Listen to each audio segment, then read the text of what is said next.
This news program is proudly brought to you by Smart Start Breakfast Biscuits and Now Biscuits.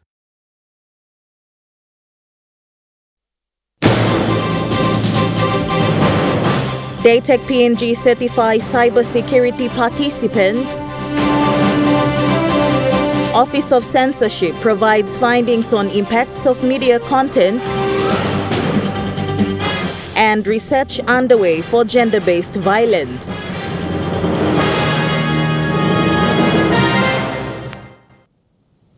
Good evening, you're watching National EMTV News. I'm Grace Papiali. Thank you for joining us.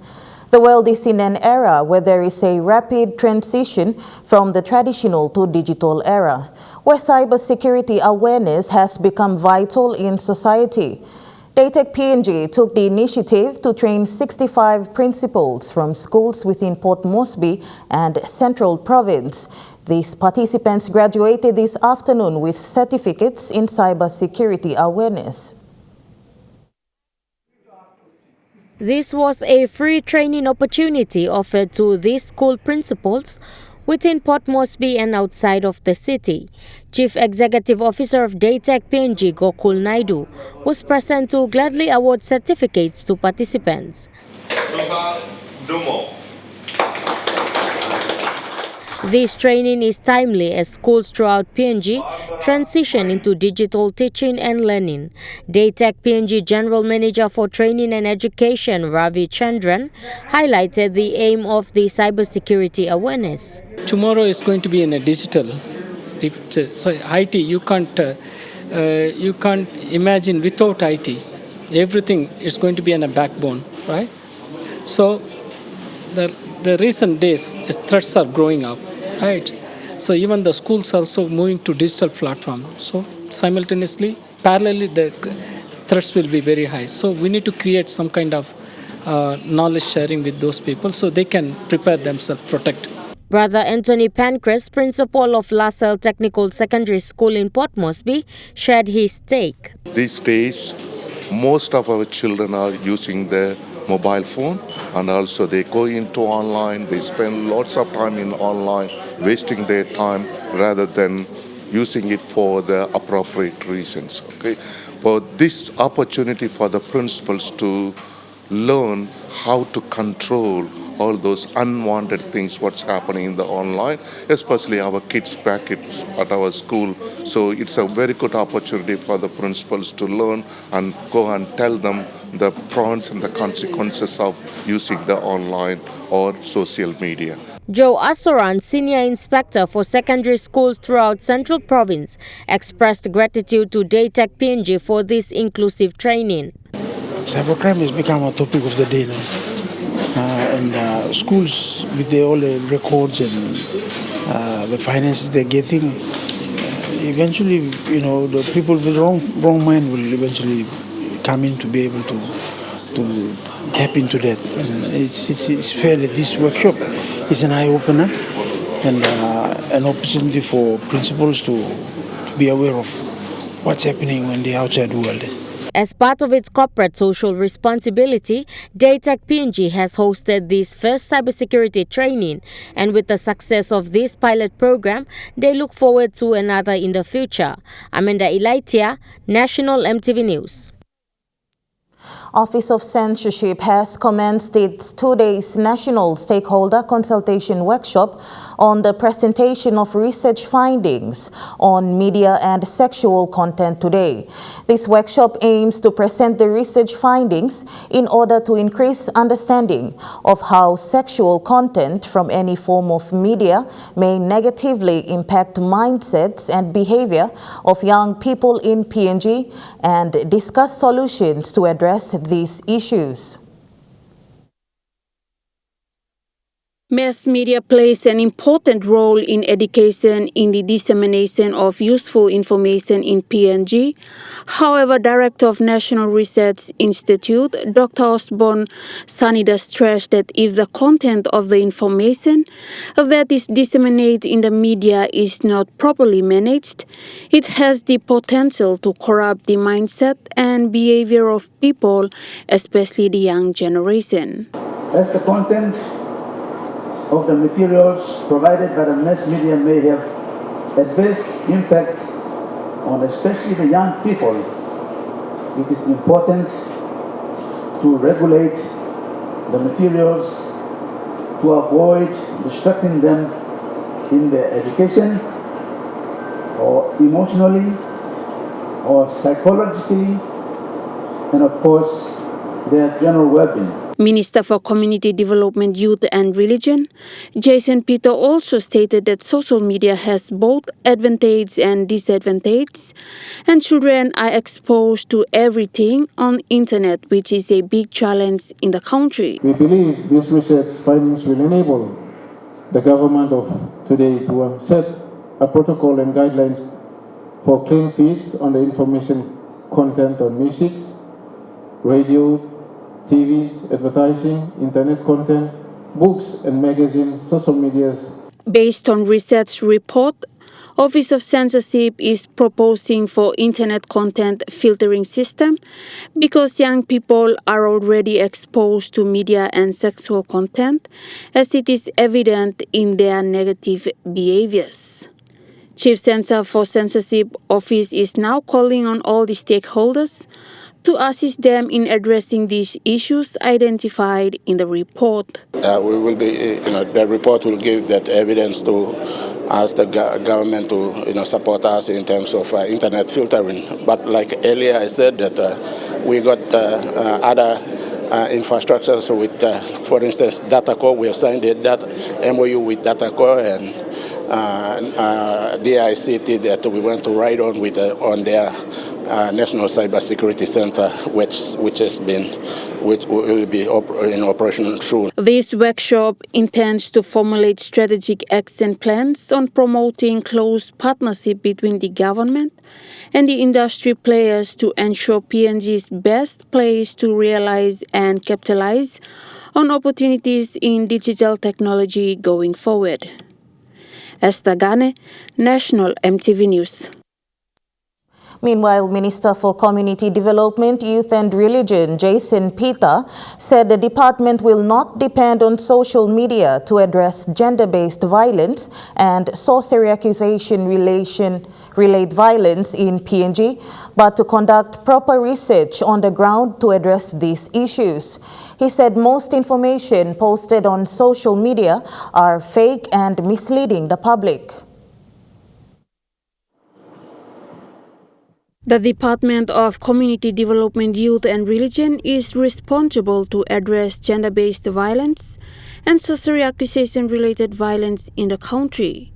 However, the department lacks proper primary evidence to know the hotspot areas of these issues. Secretary for Department Cherry Ubase said it is a big challenge for them, but he believes on research.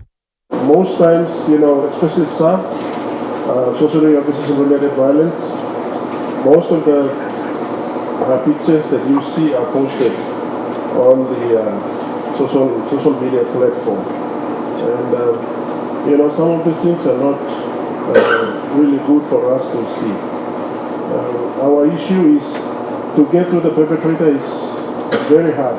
I believe that research is the way to go. I think most times in the government we do come up with policies and programs, but it's not the research base. We only think of programs and activity that we do, it's based on our own mandate. But it's not a well-researched policy that we are developing. And sometimes we find that it's very hard for us to implement. Minister Jason Peter confirmed that after conducting research in all the provinces, they will set programs to address GBV and sorcery accusation-related violence in the country.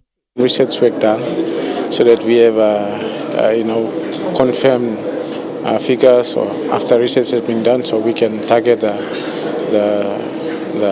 area that is more concerning or alarming today in the States. But Secretary Ubase says we face so many issues with social media in PNG. Therefore, students were encouraged to use social media only for educational purposes. Policy, we can come up with certain criteria that government can follow to put restriction through especially TikTok and the Facebook.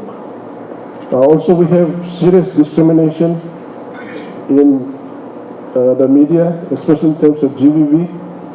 We will be also working closely with Chief Censor to put in processes in place to try to find those who are discriminating against another person, especially women and girls. Estagane, National EMTV News. The UPNG satellite campus in Kompiamambum district in the Enga province was officially opened by Health Minister Dr. Lino Tom on Wednesday.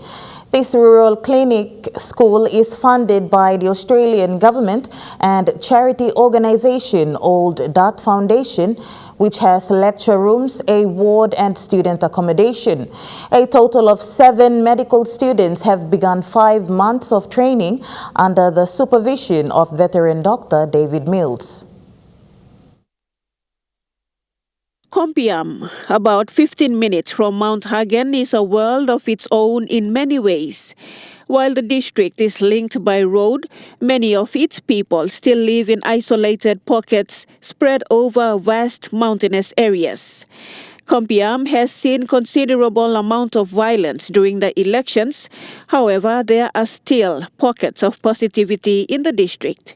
At the Kompiam Hospital, the health minister opened a new facility. This is the new satellite campus for the UPNG Medical School, and this is where students are being trained for rural medicine. This facility serves as an important purpose for Papua New Guinea. This was alluded to by Quinsley David, one of the 7 medical students. I think it's very important as Papua New Guineans, like before going to be multi-specialist or be specialized in a certain field in medicine, it's important to know rural medicine first, because rural medicine is just not one specialty. It's just you become multi-specialty in everything, and that's important as a Papua New Guinea doctor. You want to know a lot of things, and especially for our country where a lot of people are in the rural places, it's very important for us to serve these people. The students have been on rural patrols, traversing difficult terrains and reaching into places that have no road access.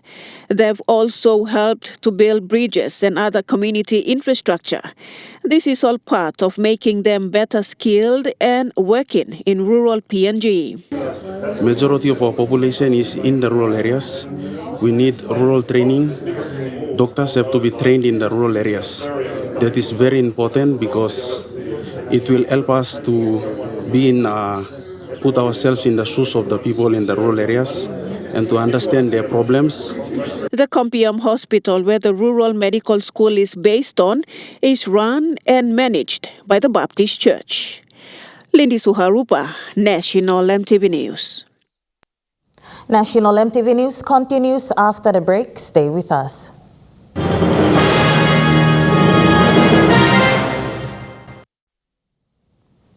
Welcome back to National EMTV News. A memorandum of understanding was signed today between the Wawaria District and the Rural Aviation Agency. Wawaria MP Mash Narawek highlighted the benefits that are sure to follow the significant partnership for the district. The CEO of the Rural Aviation Agency, Kim Opiti, expressed the importance of partnering with a district as Wawaria. We partner with DDAs and provincial government in terms of maintenance part of airstrips in terms of consistency and continuity. And so it is important that we partner with DDAs, members of parliament and provincial governments to ensure that service delivery to communities that are very rural, they limited access. Those are the people that we work for and serve in this space of aviation. Sharing similar sentiments was the district's Member of Parliament, Mash Narawek, who expressed what the partnership meant for the people of Wawaria.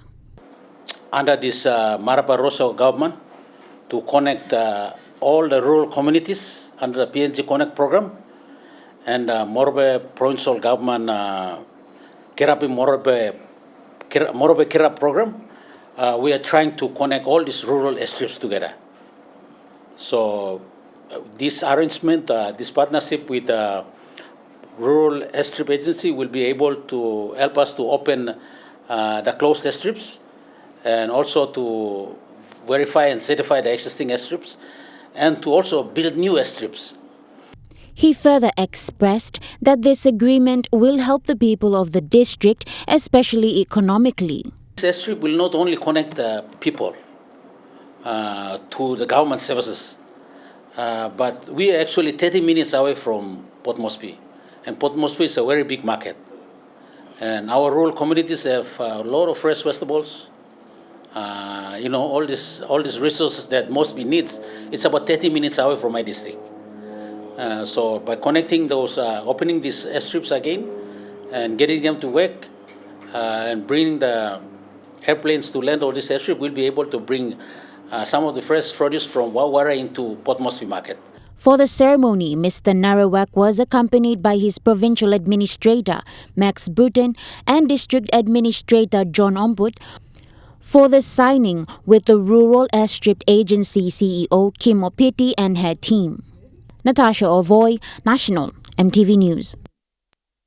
Enga provincial government has provided funding assistance to support 4 tertiary institutions in the province. They are the Innovative University of Enga, University of Goroka Enga Campus, University of Papua New Guinea Enga Centre, and Koppen School of Excellence. Education Secretary Dr. Uke Kombra presented a cheque of 1.5 million kina to the UOG Enga campus, another 100,000 kina to the UPNG Enga Centre, and 2 vehicles to the Innovative University of Enga and the Koppen School of Excellence, respectively. The presentation was witnessed yesterday by more than 300 delegates of the National Senior Education Officers Conference, which is currently underway at the Enga Teachers College, Irelia campus. He said the country needed more of Sir Peter Iputas's caliber that sees the importance of investing in education. Sir Peter said he will continue to assist national institutions to fulfill their vision of educating young men and women who are the next leaders of our country. He said the Education Department's close working relations with his province prompted his government to provide much-needed funds and other resources to the national institutions and related programs in the Enga province. Lindy Suharupa, National EMTV News. The New Island Implementation Committee and Provincial Executive Council convened its July sitting on Tuesday. Deputy Governor Simi Misin chaired the meeting in the absence of Governor Sir Julius Chan. The provincial executive members were briefed on the current infrastructural projects undertaken and funded by the provincial government, undertaking the leadership of Governor Sir Julius Chan. New Island Province is progressing in terms of infrastructural and road developments. In its recent Provincial Executive Council sitting, provincial leaders were briefed on road works currently undergoing within the province. These included the Malendok and Boeing roads on Tanga Island, the progress on the commencement of the Lihir and Musau ring roads, amongst others. According to the Provincial Works Manager, Governor Sir Julius Chan has directed a facelift into Kavieng Town roads and feeder roads into villages as Kulangit, Omo and Sibasat. The Provincial Executive Council members were also updated on the Kono Solar Project, work progress on Malagan International Hotel, plus other infrastructural projects that the provincial government is embarking on. Meantime, the next Provincial Implementation Committee and Provincial Executive Council meeting will convene on the 15th of August 2023. Lindy Suharupa, National EMTV News. National Institute of Standards and Industrial Technology, or NISIT, performs its function that is crucial to drive industrial growth in the country. Minister for Commerce and Industry, Henry Amuli, has appealed to the government to provide support and assistance. Minister Amuli made this statement today upon making a visit to this institute and met with staff led by Director General Victor Gabi, senior management team and laboratory technicians at the Boroko office, Port Moresby. Minister Amuli emphasized that his visit was to observe the setup of the organization and to understand what the National Institute of Standards and Industrial Technology, or NISIT, has been doing in terms of delivering on its roles, responsibilities, and mandates. Amuli added that he is pleased with the work NISIT has been doing over the years. NISIT ensures goods and services that is used in the country conforms to relevant standards and accepted widely across the global community, where it is highly valued and commendable. That is one of the pathways to market, export, and sell local PNG products overseas.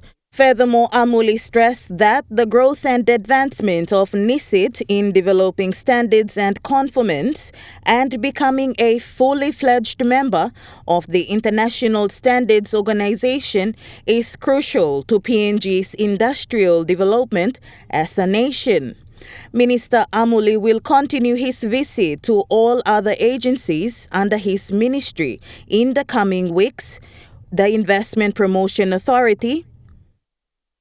Minister Amuli will continue his visit to all other agencies under his ministry in the coming weeks, which is the Investment Promotion Authority, SME Corporation, Industrial Centres Development Corporation, and the PNG Cooperative Society. The Village Courts and Land Mediation Secretariat under the Department of Attorney General has concluded its 2-day workshop today in Port Moresby. This was on provincial liaison officers' terms of reference. Village courts and mediation plays a vital role in assisting citizens to access counsel aid at the community level.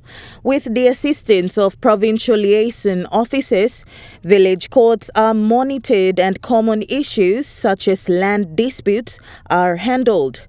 A total of 31 participants across the country have participated in what is called the Terms of Reference workshop. This 2-day workshop, which commenced yesterday, saw the facilitation of the functions and skills that provincial land dispute committees execute. Now we take a look at the Nest Fund market report. The Kina closed unchanged at $0.2800 in the interbank market. At Bank South Pacific, Kina was buying $0.2725, $0.3981 Australian dollars, $0.2369 euro, 37.30 Japanese yen. Looking at commodity prices at New York close, gold is trading higher, coffee closed lower, cocoa closed higher, copra closed higher, palm oil closed higher, crude oil is trading lower, copper closed lower. On the stock market, the Dow Jones closed higher, the ASX 200 is trading higher, the All Ordinaries is trading higher.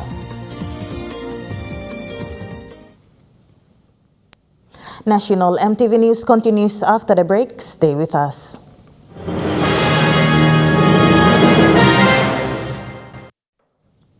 You're watching National EMTV News. Moving to overseas news now, and after months of mounting calls, Australia has finally agreed to deliver 30 more Bushmaster armored vehicles to help Ukraine fight Russia's invasion. Well, it started with a bilateral meeting between Prime Minister Albanese and President Zelensky. That started with a hug and a handshake while the cameras were rolling. Both made opening statements. Prime Minister Albanese said, well, he praised the leadership of President Zelensky and also the courage and resilience of the Ukrainian people.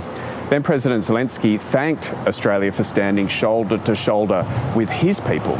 Then the meeting went behind closed doors. We don't know exactly what they discussed. No doubt some of Australia's long-term commitments for helping Ukraine during their war with Russia.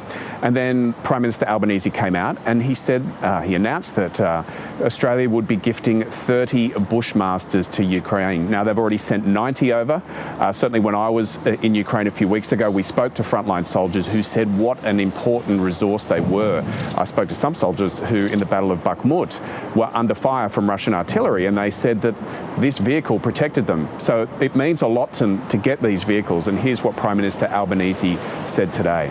The Bushmasters are a symbol of Australia's support for Ukraine. They are valued very much by Ukrainian defence personnel and have saved their lives, just as in the past they have been responsible for saving Australian lives. The G7 nations made a big announcement today about creating a framework, a security framework where G7 nations and other like-minded nations can go off and do bilateral security deals with Ukraine, and that's seen as a very positive thing for Ukraine, as is the fact that there's been more pledges for weapons. So yes, the summit ended here today with President Zelensky far more upbeat, but don't expect him to stop knocking on the door to try and get some kind of pathway to NATO membership. As with all the requests they've been making for weapons, think of the tanks, think of the fighter jets that they want. They keep asking and they keep asking, and often they get what they want. So don't expect President Zelensky to stop pushing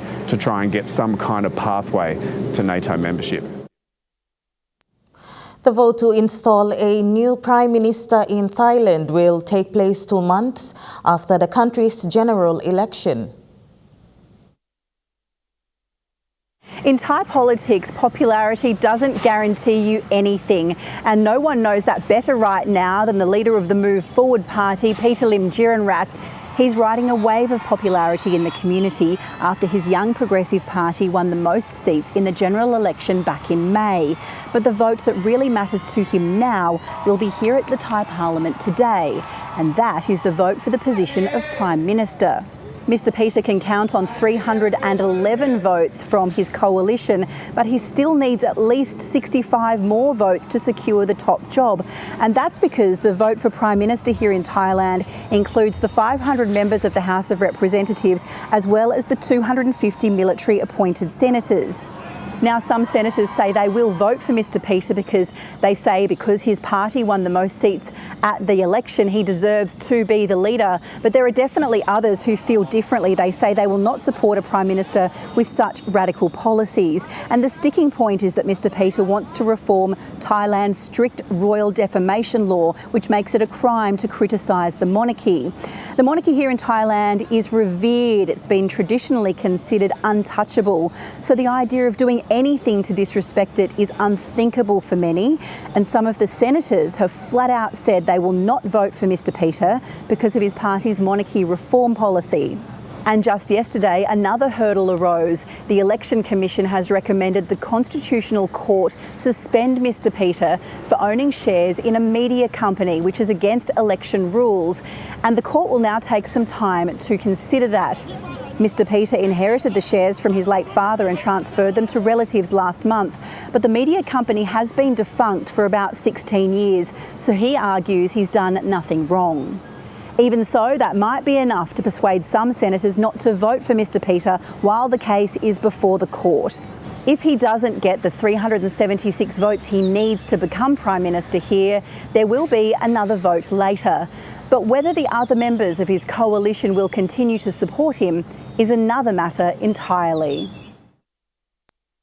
Detectives from Victoria's arson, anti-bikie and organised crime gangs have launched a joint operation after a series of firebombing attacks linked to a dispute between two organised crime gangs.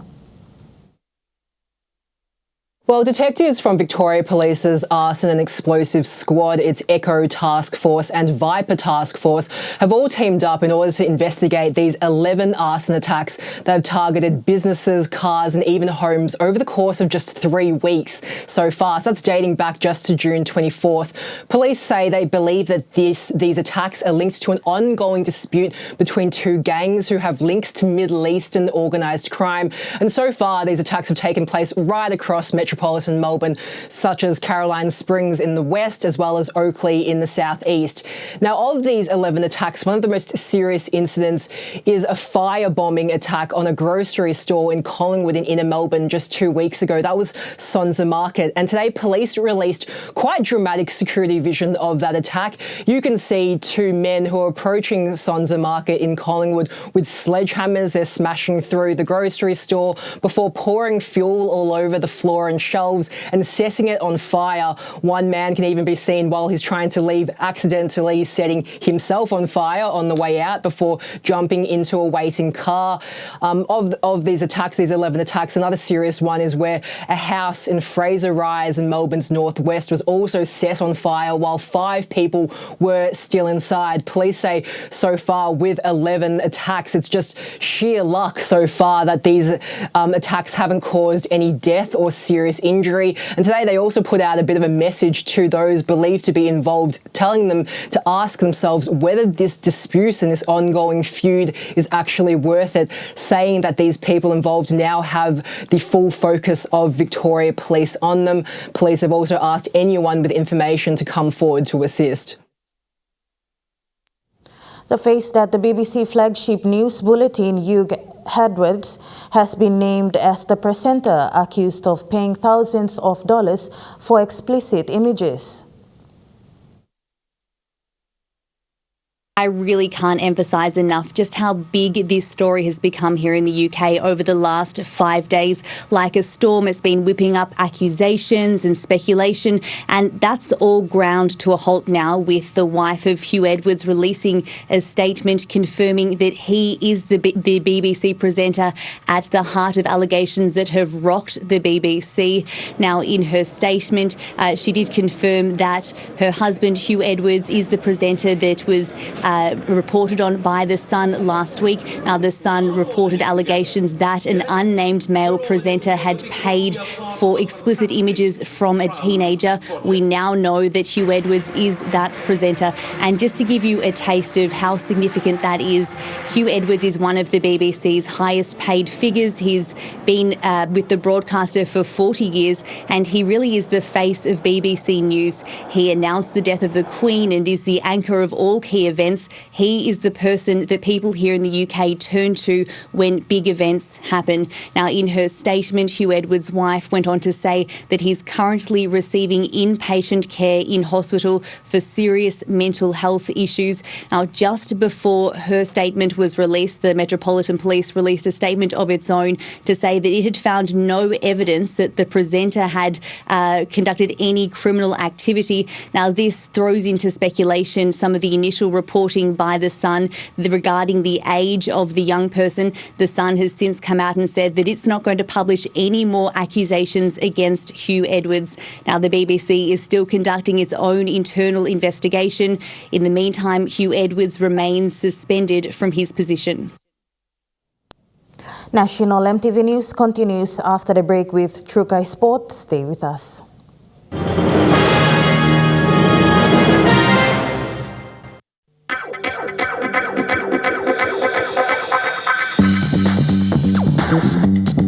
Trukai Sports.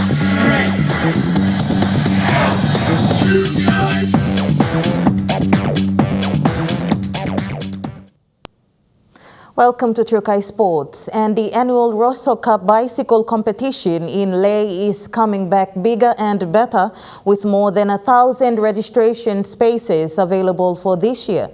The competition is set for the 5th to the 6th of August, followed by the Lae Festival, Independence Celebration and Lae Show. Rosso Cup competition started in 2020 with 600 riders. In 2022, it increased to 800 riders and is aiming to exceed the previous registrations this year. Deputy Prime Minister and Lae MP John Rosso said the idea to establish the event was dated back to 2017 when he was first elected as the member for Lae. He recalled that Leh used to be the bicycle capital of PNG, adding that the Leh City Authority, under his leadership, would like to capitalize on that community spirit with more plans to build better roads with paths for bikes, roads for handicapped people, and others in the near future. The bicycle race categories include kids races, junior male and female, senior male, corporate and persons with disability races, and special feature BMX stunts challenges. Lindy Suharupa, Trukai Sports. Following the signing of a Memorandum of Understanding between the Wawaria District and the Rural Airstrip Agency, member for Wawaria Mash Narawek expressed the partnership will boost sporting activities for the district. The member expressed that a challenge for the sports industry in the district was traveling for sports activities. For the district games, they have to walk for about 3 days or 4 days to come to WOW to play. Now, when the airstrips are open, they'll be able to fly over. Or we can bring the officers there to host the games at the village. So that's how it will address, because when the district games, I recall, we cannot able to charter planes because it's very expensive. So the young people have to walk all the way from Granada to WOW. So that's about 3 days of walking in the valley and in the jungles. The partnership initiated between the Wawaria district and the Rural Airstrip Aviation will enable efficient service and identification for the functioning and dormant airstrips in the district. Expressing accomplishments for the district in regards to sports, he assured that the government has always supported the industry in the Wawaria district. Which is available to provide support to the youths. But that is one way of supporting youths in sports. But there are other areas in sports that we are looking to, and I think the Morobe provincial government and the district are looking at empowering the youth empowerment programs. Natasha Ovoy, Trukai Sports. And that ends Trukai Sports. The Morning Plus weather report is next. Stay with us. Trukai Sports.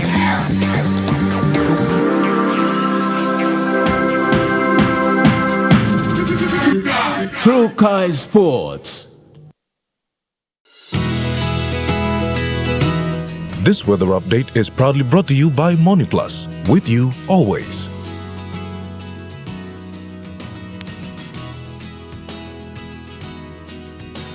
The weather forecast for the next 24 hours in the southern region: Port Moresby City, cool and windy; Daro, cloudy periods and windy; Kerema, cloudy periods with few showers, drizzles overnight; Alatau, cloudy periods with few overnight showers; Popondetta, cloudy periods with few showers. In the Momase region, Leh City, cloudy periods with some overnight rain drizzles; Madang, partly cloudy; Wewak, partly cloudy with possible brief showers; Vanimo, cloudy periods with few possible showers.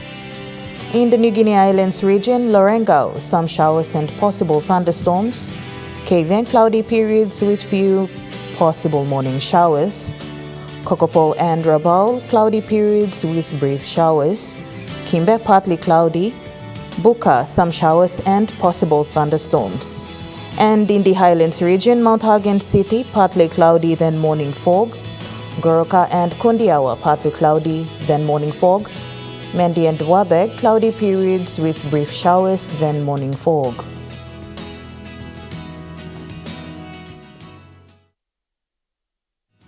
The weather update was proudly brought to you by Moniplus, with you always. And that wraps up the news, sports and weather for Thursday, the 13th of July, 2023. From all of us here, pleasant viewing. Good night.